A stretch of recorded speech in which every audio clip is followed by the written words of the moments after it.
சாபம் என்றால் என்ன என்று நாம் வேதத்திலே படிக்கும் பொழுது ஆரம்பத்திலேயே சொல்லுகிறேன், மன்னிக்க முடியாத பாவங்கள், மன்னிக்க முடியாத பாவங்களுக்கு வரும் தண்டனை சாபம். எல்லாரும் சொல்லுங்க அந்த வார்த்தையை. மன்னிக்க முடியாத பாவங்களுக்கு வரும் தண்டனை தான் சாபம்.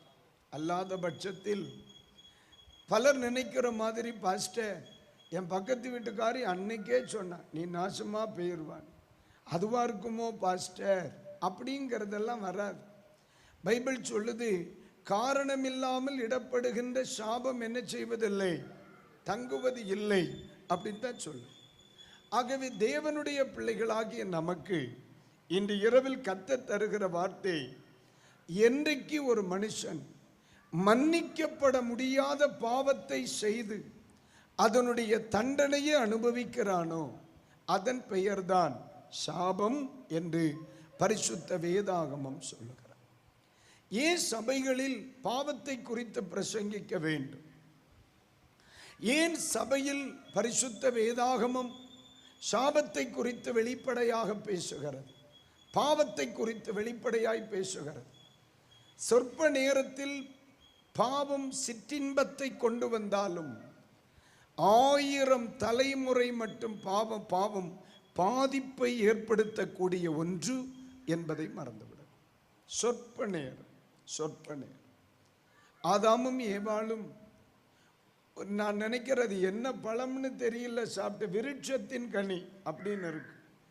ஆனால் நம்ம எல்லாம் அந்த ஆதாம் ஏவாள் கதையை சித்தரிக்கும் பொழுது ஆப்பிள் தான் வரைஞ்சி வச்சுருப்பாங்க. பார்த்தீங்களானே, இந்த ஆதாம் ஏவாள் ஸ்டோரியில் இந்த சின்ன பிள்ளைகளுக்கு இந்த சைல்டு பைபிள் இருக்குல்ல, அதில் இந்த பாட்டி கையில் என்ன தான் இருக்கும், ஆப்பிள் தான். யாருமே மாம்பழத்தையோ கொய்யாப்பழத்தையோ வரைகிறது இல்லை.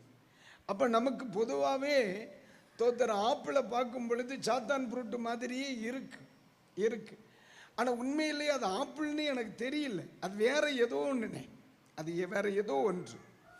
ஆனால் அந்த ஒரு ஆப்பிளை கையில் எடுத்துருங்க, சும்மா அதை சாப்பிட்டா எவ்வளோ நேரம் பசி ஆறும்? ஒரு அரை மணி நேரம் பசி ஆறும். ஒரு ஆப்பிளை சாப்பிட்றதுக்கு எவ்வளவு நேரம் ஆகும்? இப்போ சிலர் யோசிக்கிறாங்க, நமக்கெல்லாம் ஒரே வாயில் அமைக்கிறோம்ல. அப்போது ஒரு 5 நிமிஷத்தில் காலியாக போகிற, அரை மணி நேரத்தில் ஜீரணிக்க போகிற ஒரு ஆப்பிள் இன்னைக்கு எத்தனை தலைமுறை ஆகிறது? 6000 years, 6000 வருஷங்கள் மனுக்குலத்தினுடைய அந்த ஜெனரேஷன், 6000 வருஷங்கள் மனுக்குலத்தின் சரித்திரம் இருக்குல்ல. ஒரு அரை மணி நேரம் சந்தோஷம், ஒரு 5 நிமிட சந்தோஷம், ஒரு பழம் எத்தனை தலைமுறையை பாதிச்சிருக்கு பாருங்க. அதுதான் சொற்ப நேரத்திற்கு நமக்கு கிடைக்கிற பாவ சந்தோஷம். இந்த அநீதியான சந்தோஷம் தலைமுறைகளை அழிச்சிடும். அது ஒரு மனிதனோடு முடிந்து போகிறதில்லை. இப்போ நம்ம அடிக்கடி யோசிக்கிறோம் இல்லை, எல்லாம் இந்த பாட்டி பார்த்த பார்வை, அவன் மட்டும் சாப்பிடாம இருந்திருந்தா இந்த வெயிலில் கஷ்டப்படணுமா? நானும் அடிக்கடி நினச்சி பார்ப்பேன். சில இடத்துல நம்மளை மீட்டிங்கெல்லாம் கூப்பிட்டு அமைத்தோத்தர நரகத்தின் வாசலில் நிறுத்திடுவாங்க. அப்படின்னா ஃபேன் வைக்க மாட்டாங்கன்னு அர்த்தம். எந்த வசதியும் இருக்காது, வேர்த்து ஊத்தும். பார்த்துக்கிடுங்க. அப்பந்தான் நமக்கு ஞாபகம் வரும், உன் நெற்றி வேள்வை நிலத்தில் விழ நீ உழைப்பாய் அப்படின்ற. சில நேரத்தில் நானே பிரசங்கம் பண்ணி வடித்து ஊற்றுவோம் பார்த்துக்க. அப்போ எல்லாம் எனக்கு ஆதாம் மேலே கோபமாகவே வரும். அவர் மட்டும் இதை செய்யாமல் இருந்தால் இப்போ நான் பிரசங்கம் பண்ணி இருக்க வேண்டி வந்திருக்கார். நானும் பேசாமல் எங்கே இருந்திருப்பேன்? ஏதேன் தோட்டத்தில் அப்படியே ஜாலியாக சுற்றி இருக்கலாம். எல்லாம் அவன் பார்த்த பார்வை அப்படின்னு நம்ம சொல்கிறோம். ஆனால் சொற்ப நேர பாவ சந்தோஷம், சொற்ப நேர மனிதனின் சிந்தை பெரிய மனித தலைமுறைக்கே மிகப்பெரிய பாதிப்பை ஏற்படுத்திட்டு அல்லவா? அதனால தான் இன்றைய சபைகள் பாவத்தை குறித்தும், இன்றைய காலத்தில் பரிசுத்த ஆவியானவர் நீதியை குறித்தும், இக்காலத்தில் தேவ கிருபை நியாய தீர்ப்பை குறித்தும் பிரசங்கித்து கொண்டே இருக்கும். அல்லேலூயா. நீங்க நல்லா கவனிங்க. இந்த உலகத்தில் யாரை பெரிய பாஸ்டர்னு சொல்லுவோம்? அற்புத அடையாளங்கள், பயங்கரமான தீர்க்க தரிசனங்கள் பேசுகிறவர்களே நம்ம ரொம்ப மதிக்கிறோம், மதிக்க வேணான்னு சொல்லல.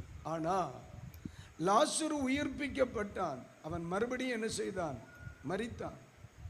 இந்த உலகத்தில் எந்த ஒரு மனுஷன் பாவத்தை குறித்தும் நீதியை குறித்தும் நியாய தீர்ப்பை குறித்தும் மிக தெளிவாக பிரசங்கிக்கிறானோ அவனை விட பெரியவன் எவனுமே இருக்க முடியாது.